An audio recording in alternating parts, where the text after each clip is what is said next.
बोलिए उडुपी के कृष्ण भगवान की जय। श्रोताओं, हम लोग इस चैनल पर सबसे अधिक फल देने वाले अधिक मास का पावन महात्म्य पढ़ रहे थे। आज उसके 10वें अध्याय में प्रवेश करेंगे। शुरुआत करते हैं दक्षिण भारत के अत्यंत प्राचीन और अद्भुत उडुपी कृष्णा मंदिर के दर्शन से। कर्नाटका के उडुपी में स्थित यह मंदिर भगवान श्री कृष्ण के भक्तों के लिए अत्यंत विशेष माना जाता है। यहाँ पर बाल कृष्ण की मूर्ति विराजमान है।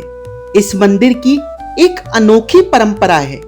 यहाँ भक्त एक छोटी खिड़की, जिसको कनाकना किंडी कहते हैं, उस खिड़की से भगवान के दर्शन करते हैं। मान्यता है कि भगवान ने अपने भक्त कनकदास को दर्शन देने के लिए स्वयं अपनी दिशा बदल ली थी। अब अध्याय की तरफ चलते हैं, जिसमें हम राजा दृढ़धनवा की कथा सुन रहे थे।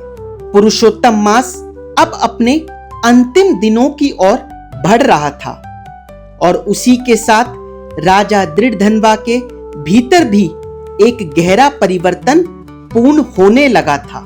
पहले जो राजा अपने बल, सेना और वैभव पर गर्व करता था, अब वही देर रात तक मंदिरों में बैठकर कथा सुनता, संतों से प्रश्न करता और कई बार अकेले नदी तट पर बैठकर जीवन के बारे में सोचता रहता।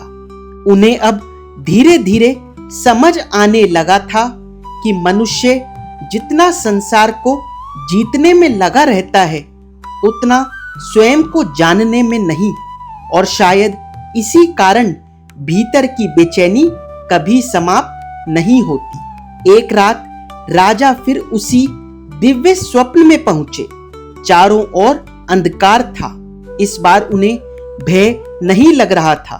दूर वही दिव्य प्रकाश दिखाई दिया, जिनके भीतर से गंभीर स्वर सुनाई दिया कि राजन, जिसने स्वयं को जीत लिया वही वास्तव में विजयी है। राजा की आंखें खुल गई।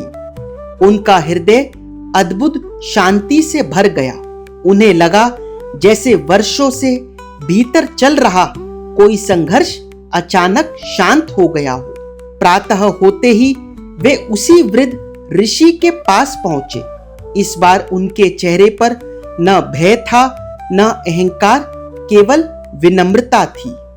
राजा बोले, ऋषिवर, मैंने जीवन भर बाहरी विजय को ही सबसे बड़ा समझा, लेकिन अब अनुभव हो रहा है कि मनुष्य का सबसे कठिन युद्ध अपने भीतर होता है। ऋषि मुस्कुराए। उन्होंने कहा, राजन, इसी जागृति का नाम साधना है। पुरुषोत्तम मास का वास्तविक फल बाहर नहीं, मनुष्य के भीतर प्रकट होता है। उस दिन के बाद राजा दृढ़धनवा ने अपने राज्य में कई परिवर्तन किए। उन्होंने आदेश दिया कि राज्य में कोई भूखा न सोए, यात्रियों के लिए विश्राम स्थलों का निर्माण हो, नदियों और सरोवरों की सफाई करवाई जाए और मंदिरों में नियमित कथा और कीर्तन हो। लेकिन सबसे बड़ा परिवर्तन यह था कि अब वे स्वयं को राजा से पहले एक साधारण मनुष्य समझने लगे थे। वे कई बार बिना राजस्वी वस्त्रों के नगर भ्रमण पर निकल जाते और प्रजा के बीच बैठकर उनकी बातें सुनते। समय बीतता गया और धीरे धीरे पूरे राज्य में शांति और संतोष का वातावरण फैलने लगा। लोग कहते, महाराज पहले भी शक्तिशाली थे, लेकिन अब उनके भीतर करुणा भी आ गई है। एक दिन वही वृद्ध ऋषि राजसभा में आए। उन्होंने राजा से कहा, राजन, अब तुम्हारे भीतर वह कठोरता नहीं रही जो पहले थी। पुरुषोत्तम मास ने तुम्हें भीतर से बदल दिया है। राजा ने विनम्रता से कहा, ऋषिवर, यदि यह मास मुझे न मिला होता तो शायद मैं जीवन भर स्वयं को ही सबसे बड़ा समझता रहता। श्रोताओं, यही इस कथा का सार है। मनुष्य संसार में कितना बड़ा बन गया, यह उतना महत्वपूर्ण नहीं। वास्तव में महत्वपूर्ण यह है कि उसके भीतर विनम्रता, करुणा और शांति कितनी बढ़ी। श्रोताओं, महाभारत और पुराणों में अहंकार से जुड़ा एक अत्यंत रोचक प्रसंग अर्जुन और हनुमान जी का भी आता है। एक बार अर्जुन के मन में विचार आया कि भगवान श्री राम ने समुद्र पर पत्थरों का पुल बनवाया, लेकिन यदि मैं वहां होता तो अपने बाणों से ही ऐसा पुल बना देता। उसी समय वहां एक वृद्ध वानर प्रकट हुए। वे वास्तव में हनुमान जी थे। उन्होंने मुस्कुराते हुए कहा, यदि तुम्हारा बाणों का पुल इतना ही मजबूत है तो क्या वह मेरा भार सह सकेगा? अर्जुन ने तुरंत अपने दिव्य बाणों से समुद्र पर पुल बना दिया। हनुमान जी उस पर चढ़े और क्षण भर में वह पुल टूट गया। अर्जुन अत्यंत लज्जित हुए। उन्होंने पुनः प्रयास किया, लेकिन पुल फिर टूट गया। अब उनका गर्व चूर हो चुका था। तभी भगवान श्री कृष्ण वहां प्रकट हुए। उन्होंने मुस्कुराकर अर्जुन को समझाया, शक्ति तभी तक शुभ है जब तक उसके साथ विनम्रता हो। फिर भगवान की कृपा से अर्जुन ने पुनः पुल बनाया। इस बार श्री कृष्ण स्वयं अदृश्य रूप से उसे सहारा दे रहे थे। हनुमान जी पुल पर चले और वह नहीं टूटा।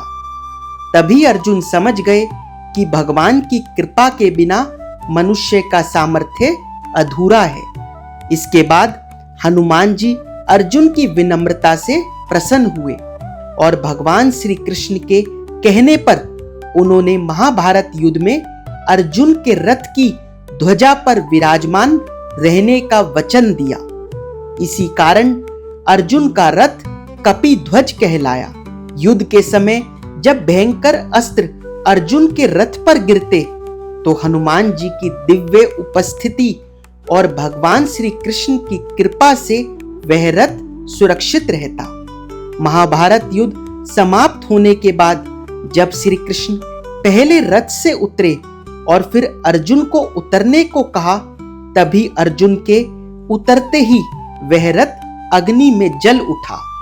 तब भगवान श्री कृष्ण ने बताया, युद्ध के अनेक दिव्य अस्त्रों की अग्नि इस रथ को पहले ही भस्म कर चुकी थी, लेकिन मेरी और हनुमान जी की उपस्थिति के कारण यह अब तक सुरक्षित रहा। श्रोताओं, यह प्रसंग केवल शक्ति का नहीं, भगवान की कृपा और विनम्रता का भी है।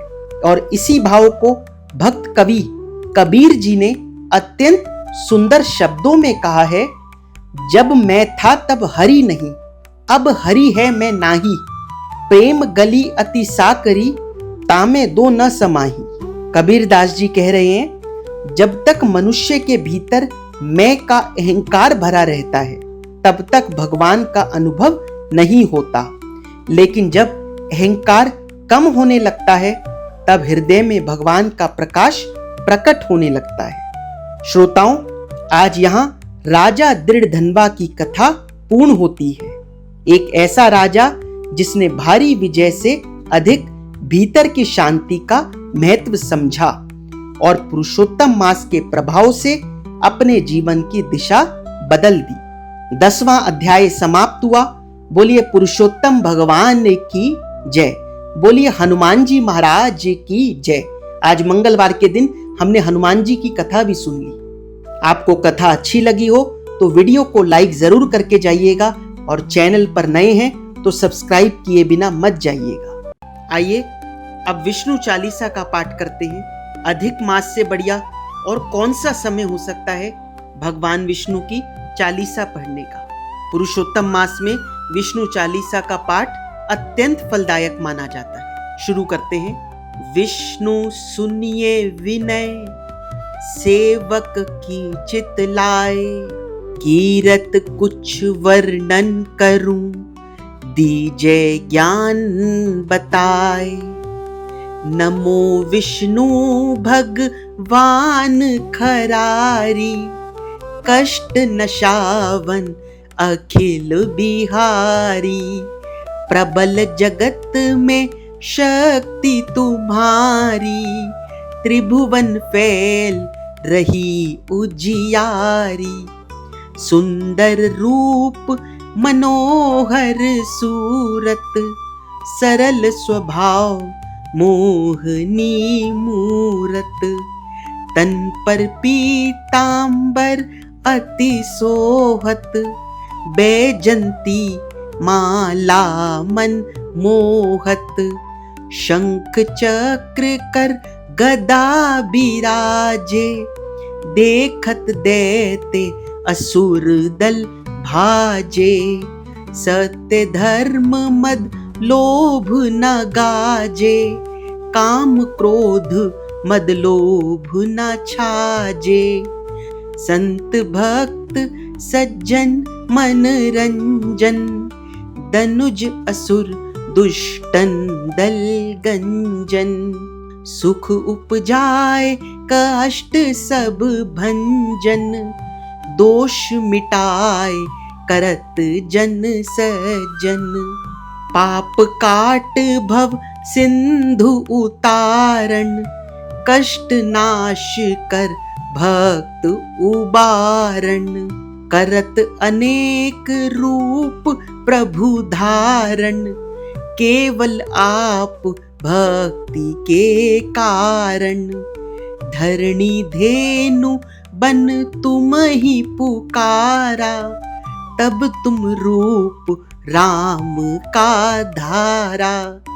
भार उतार असुर दल मारा, रावण आदिक को संहारा। आप वराह रूप बनाया, हिरण्याक्ष को मार गिराया। धर्मत से तन सिंधु बनाया, 14 रत्नन को निकलाया। अमिलक असुरन द्वंद मचाया, रूप मोहनी आप दिखाया। देवन को अमृत पान कराया, असुरन को छवि से बहलाया। कुर्म रूप धर सिंधु मझाया, मद्राचल गिरी तुरत उठाया। शंकर का तुम फंद छुड़ाया, भस्मासुर को रूप दिखाया। वेदन को जब असुर डुबाया, कर प्रबंध उन्हें ढूंढवाया। मोहित बने कर खल ही नचाया, उसही कर से भस्म कराया। असुर जलंधर अति बलदाई, शंकर से उनकी लड़ाई। हार पार शिव सकल बनाई, कीन सती से छल खल जाई। सुमिरन कीन तुम्हें शिव रानी, बतलाई सब विपत कहानी। तब तुम बने मुनीश्वर ज्ञानी, वृंदा की सब सूरति भुलानी। देखत 3 धनुज शैतानी, वृंदा आए तुम्हें लपटानी। हो स्पर्श धर्म क्षति मानी, हना असुर उर शिव शैतानी। तुमने ध्रुव प्रहलाद उबारे, हिरणाकुश आदिक खल मारे। गणिका और अजामिल तारे, बहुत भक्त भव सिंधु तारे। हरहु सकल संताप हमारे, कृपा करहु हरि सिरजन हारे। देखहु मैं निज दर्श तुम्हारे, दीन बंधु भक्तन हितकारे। चहत आपका सेवक दर्शन, करहु दया अपनी मधुसूदन। जानू नहीं योग्य जब पूजन, होय यज्ञ स्तुति अनुमोदन। शील दया संतोष सुलक्षण, विदित नहीं व्रत बोध विलक्षण। करहूँ आपका किस विधि पूजन, कुमति विलोक होत दुख भीषण। करहूँ प्रणाम कौन विधि सुमिरन, कौन भांति में करहूँ समर्पण। सुर मुनि करत सदा सेवकाई, हर्षित रहत परम गति पाई। दीन दुखिन पर सदा सहाई, निज जन जान लेव अपनाई। पाप दोष संताप नशायो, भव बंधन से मुक्त करायो। सुत संपत्ति दे सुख उपजाओ, निज चरणन का दास बनाओ। निगम सदा ये विनय सुनावे, पढ़े सुने सो जन सुख पावे। पढ़े सुने सो जन सुख पावे, पढ़े सुने सो जन सुख पावे। भक्त हृदय में वास करें, पूर्ण कीजिए काज। शंख चक्र और गदा पद्म, हे विष्णु महाराज। अब आरती करते हैं। ओम जय जगदीश हरे, स्वामी जय जगदीश हरे।